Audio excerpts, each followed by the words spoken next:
매달 돌아오는 바로 그날 그냥 막연하게 그래 호르몬 때문에 그럴 거야 라고 생각하면서 그냥 넘어가거나 그러지 않으신가요? 그러지 않으신가요?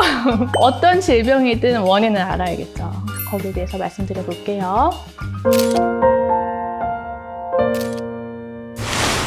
안녕하세요. 차이클리닉 조은진 원장입니다. 반갑습니다, 여러분. 오늘은 매달 돌아오는 바로 그날, 항상 그 생리가 터지기 전 크리티컬한 이 일주일, 이 생리 전 증후군이라고 하는 이 시기에 다들 고생하시죠. 여러 가지 기분적 변화부터 시작해서 외면적으로 보이는 트러블들, 여드름이 원래 있었던 분들은 악화되고 없던 분들도 생기고 한두 개씩 영 신경 쓰이고 짜증이 납니다. 이달만 이런 게 아니라 나흘만 하면 매달 또 찾아온단 말이에요. 매달 찾아오면서 반복되고 누적되는 이 색소 침착과 흉터 때문에 피부는 계속 안 좋아 보이고 상당히 스트레스가 돼요. 더군다나 이걸로 고생하시는 분들은 대개의 경우 직업을 갖고 있는 성인 여성들이기 때문에 보여지는 부분에 대해서 상당히 스트레스를 받는단 말이에요. 그래서 이 생리 전 여드름을 잘 관리하는 거는 우리 프로페셔널한 여성들에 있어서 상당히 중요한 포인트가 될 것 같습니다. 오늘 거기에 대해서 말씀드려 볼게요. 우리 여성들의 경우 50% 이상에서 이런 생리 전 여드름 악화 증상을 겪게 됩니다. 그런데 33세 이후로부터는 더 심해지는 경향성을 보이고요. 한 40대 중반이 넘어서야 어느 정도 이제 좋아지는 감소세로 들어서게 돼요. 그래서 생각보다는 흔하고 많이들 고생하고 있는 증상인데 그냥 막연하게 그래 호르몬 때문에 그럴 거야 라고 생각하면서 그냥 넘어가거나 그러지 않으신가요? 그러지 않으신가요? 일단 어떤 질병이든 원인을 알아야겠죠. 생리 전에 여드름이 악화된다고 해서 여드름이 아닌 건 아니죠. 여드름의 병인을 일단 아셔야 됩니다. 여드름은 총 4가지의 원인이 있죠. 하나는 피지가 너무 많이 나오는 거예요. 일단 그게 기본 베이스죠.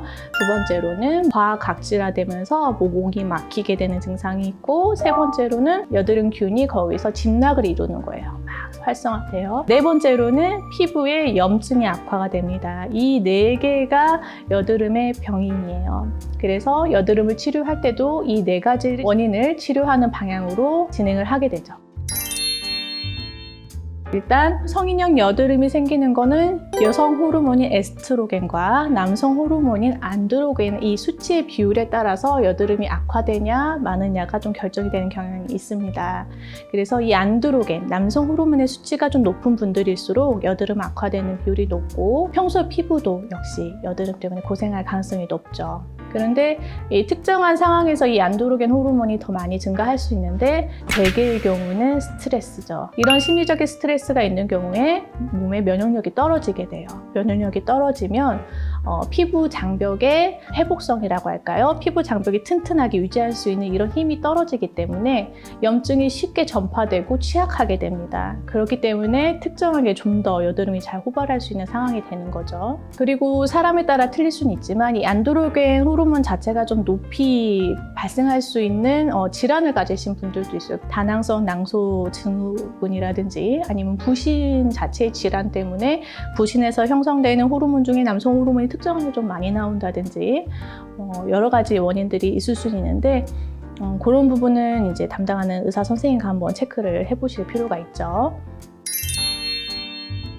그러면 어떻게 치료를 해야 될지 좀 막막하실 수도 있는데 심플합니다. 생리 시작하기 일주일 전 정도의 시기에 그 원인에 대한 치료를 하시면 돼요. 그 시기가 바로 크리티컬한 여드름 관리 시기입니다. 그 시기에 가장 안드로겐 호르몬 수치가 높아지면서 여드름이 좀 가장 잘 형성될 수 있는 시기가 되는데 이때 잘 관리해 주시면 상당히 생리 전 여드름이 잘 관리가 될 수가 있게 되는 거죠. 그래서 이 시기에 그럼 뭘 하면 되느냐?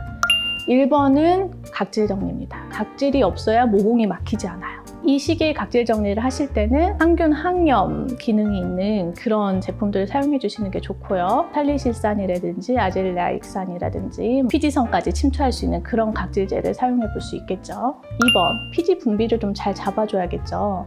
이 피지 분비를 어떻게 잡아주면 될까요? 피부과에 오신다면 이 피지 정리를 좀 더 적극적인 형태로 해드릴 수가 있겠죠. 뭐 약도 먹을 수가 있고, 뭐 피지 분비를 줄이는 레이저를 해볼 수도 있고, 여러 가지 방법들이 있겠지만 집에서 해볼 수 있는 것은 클렌징입니다. 약산성 클렌저를 활용해서 아침 저녁으로 적절한 클렌징만 제대로 돼주더라도 과잉 분비된 피지가 상당히 잘 제거가 되면서 도움이 될 수 있죠. 세 번째로는 염증을 잡는 거예요. 약국에서 파는 이 여드름 연고들을 적극적으로 활용하시는 것도 정말 생각보다 도움이 됩니다. 이 여드름 연고들은 각질을 녹여주는 성분과 안에 있는 여드름균을 죽이는 살균 성분들, 이런 부분들이 다 적절한 배합이 되어 있는 것들이기 때문에 여드름이 악화되는 그 시기에 적절히 활용해주면 상당히 많이 개선될 수 있으세요. 그리고 네 번째로는 피부 장벽을 대신 보호해줄 보습제를 잘 선택을 하셔야 됩니다. 이 보습제의 경우에는 의외로 피부 코팅이 되기 때문에 오히려 답답하고 여드름이 악화되는 경우들이 있을 수 있어요. 그래서 본인한테 잘 맞는, 모공을 막지 않는 적절한 배합의 화장품을 잘 선택하셔서 관리해 주시면 도움이 되십니다. 정리하고 보니까 되게 뻔한 얘기지만 생리 전에만 유난히 여드름이 생기고 이거 도대체 왜 그런가 궁금하셨거나 이 여드름을 어떻게 그러면 깔끔하게 관리를 해야 좋을지에 대해서 궁금하고 하셨던 분들한테는 도움이 되셨을 거라 생각을 합니다. 너무 많이 진행돼가지고 아픈 여드름도 막 감당이 안 된다 하면 바로 그렇죠. 화농성으로 안으로 골마 들어간다? 농이 찼다? 아프다? 일단 병원 오셔야 돼요. 그냥 두시면은 그게 진행되면서 피부에 색소 침착도 남기고 흉도 될 수 있고 여러 가지 후유증을 남기기 때문에 바로 흔히 말하죠 염증 주사라고 염증 주사를 맞아서 가라앉혀 주시면 최대한 후유증을 줄일 수가 있습니다.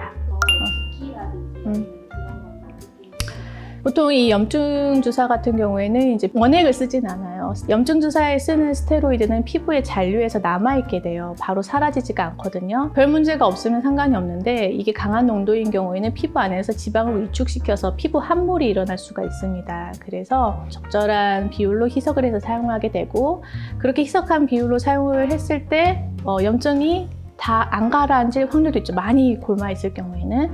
그런 경우에는 일주일 정도의 텀을 두고 다시 제 시술을 받도록 권해드리고 있고요. 그런 거 가지고 고민하실 거는 사실은 없죠.